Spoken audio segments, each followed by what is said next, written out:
قرآن کی صورتوں کی طرح تعلیم فرمایا، ابن عباس کہتے ہیں.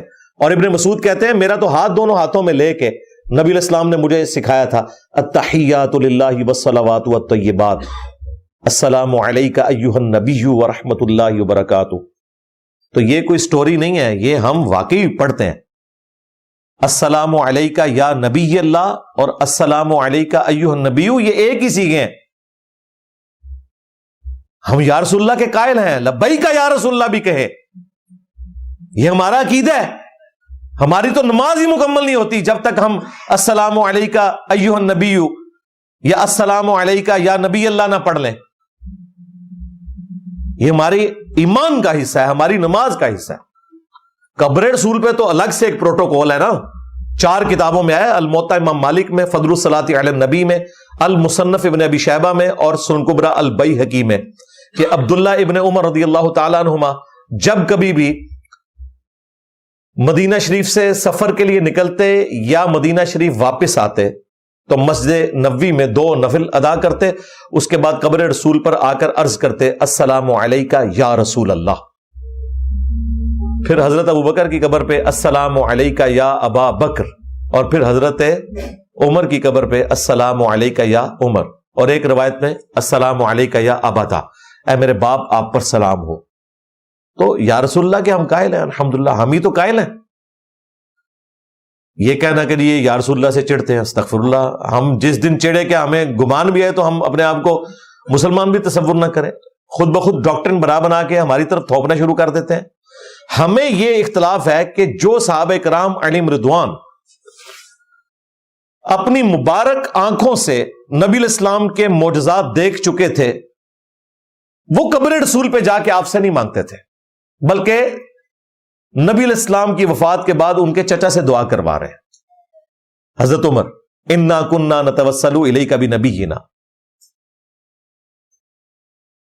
اور سیدنا عمر امت کو عقیدہ بتا رہے ہیں کہ صحیح وسیلہ شخصی یہ ہے کہ جو شخص دنیا میں موجود ہے اس سے جا کر دعا کروانا.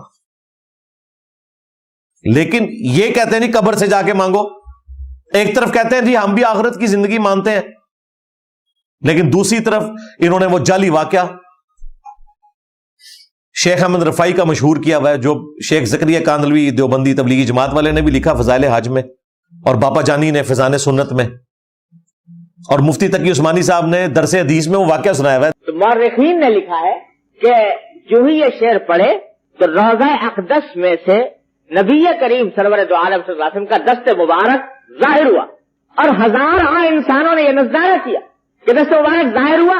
احمد کبیر رفاعی رحمۃ اللہ نے دست مبارک کو بوسہ دیا اور دست مبارک پھر واپس کرا. اتنا عظیم الشان واقعہ ان کے ساتھ پیش آیا، اور یہ مورخین نے متعدد تاریخوں میں لکھا ہے، اور لکھا ہے کہ ہزارہ افراد کی موجودگی میں یہ واقعہ پیش آیا. درس حدیث کا اس واقعے سے کیا لینا دینا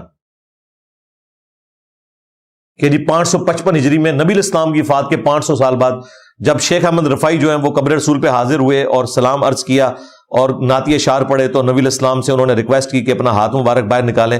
کہتے ہیں 90,000 لوگوں کی موجودگی میں حضور کا ہاتھ نکلا باہر، اور شیخ احمد رفاعی نے بوسہ دیا. اور ان 90,000 لوگوں میں شیخ عبد القادر جیلانی کا نام بھی ذکر کیا جاتا ہے. کون بھی ٹھوک دیتا. میں نے کہا بڑی بدبختی ہے، عبد القادر جیلانی نے تو ہاتھ نہیں چوما، اس میں لکھا ہے صرف شیخ احمد رفاعی نے چوما.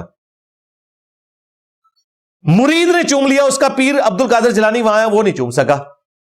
جھوٹ جھوٹ بولو اور بولو، بولتے جاؤ.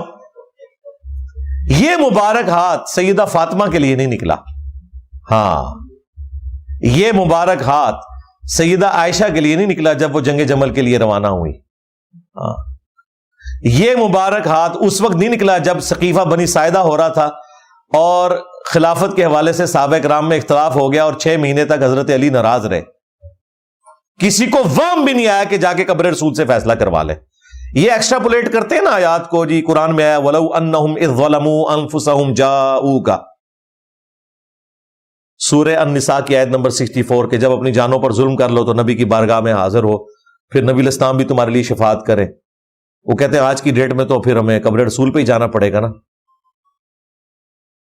بھائی آج کی ڈیٹ کے لیے تو نبی علیہ السلام نے وظیفہ بتایا ہوا ہے، صحیح مسلم میں حدیث ہے جو اذان کا جواب دے اس کے بعد دروشی پڑھے اور الوسیلہ والی دعا مانگے جو بخاری میں آئی ہے، تو میری شفاعت اس کے لیے حلال ہو جائے گی، کوئی خرچہ کرنے کی ضرورت نہیں۔ ویسے تو جانا ایک سعادت ہے، قبر رسول کی حاضری اس پلانٹ ارتھ کی نفلی عبادات میں ٹاپ کے اوپر عبادت ہے۔ جو لوگ مدینہ شریف رہتے ہیں وہ روزانہ حاضری دیں، اس میں تو کوئی شک نہیں ہے، لیکن نبی الاسلام غریبوں کے بھی پیغمبر ہیں، انہوں نے ہر شخص کے لیے وظیفہ بتا دیا۔ تو اس طرح اگر آپ ایکسٹراپولیٹ کریں گے تو بھائی صحابہ کرام نے قبر رسول سے جا کے کیوں نہیں اپنے فیصلے کروائے؟ اگر ایکسٹراپولیٹ کرو گے نا آیات کو اس طریقے سے، تو یہ تو 64 نمبر آیت ہے نا، 65 نمبر آیت ہے، اے نبی مجھے تیرے رب ہونے کی قسم یہ اس وقت تک مؤمن ہی نہیں ہو سکتے جب تک کہ اپنے ہر فیصلے میں تمہیں حاکم نہ مان لے۔ تو صحابہ کرام کا کام تھا بقول تمہارے کہ اس آیت کو ایکسٹراپولیٹ کرتے، اور جب خلافت کا اختلاف ہوا تو بجائے سقیفہ بنی ساعدہ کا فیصلہ ہوتا، قبر رسول سے جا کے فیصلہ کرواتے کہ جی قرآن میں آیا، اور اس کے بعد کوئی عدالت قائم نہیں ہونی چاہیے تھی، نبی الاسلام سے ہی فیصلے کروایا کرتے۔ اس کے جواب میں کیا کہیں گے؟ نہیں بھائی یہ تو اس وقت تھا جب نبی الاسلام دنیا میں موجود تھے۔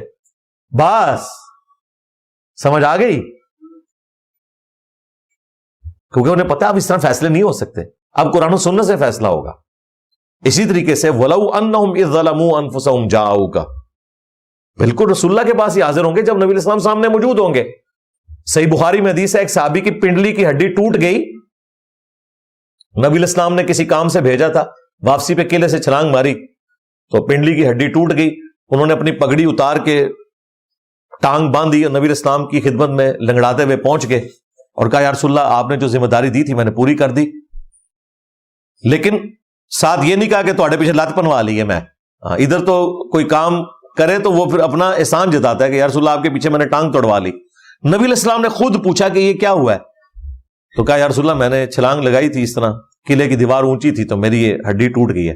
آپ نے فرمایا ادھر کر، آگے کی آپ نے مبارک ہاتھ پھیرے، وہ کہتے ہیں اللہ کی قسم اس طرح ہو گئی کہ آج سے پہلے کبھی ٹوٹی نہیں تھی، حالانکہ پنڈلی کی ہڈی کیور ہونے میں 6 سے 8 ہفتے چاہیے، وہ بھی اگر بینڈیج کر کے پراپر فارم میں، پھر بھی ویسے نہیں ہوگی جس طرح ٹوٹنے سے پہلے تھی۔ یہ معجزہ تھا، معجزہ سائنٹیفکلی ریپروڈیوس بھی نہیں ہو سکتا، یہ ذہن میں رکھیے گا، ورنہ وہ معجزہ نہیں رہے گا، یہ فزیکل فینومینا آف نیچر کو توڑنے والی چیز تھی۔ لیکن نبی الاسلام کی وفات کے بعد کئی صحابہ جو ہیں جنگوں میں ان کے ہاتھ کٹ گئے، کئی لوگوں کی آنکھیں زخمی ہو گئیں، کبھی کوئی قبر رسول پہ حاضر ہوئے آنکھ لے کے کہ یا رسول اللہ یہ آنکھ میری ٹھیک کر دے؟ تو یہ ایکسٹراپولیٹ کیوں کرتے ہیں؟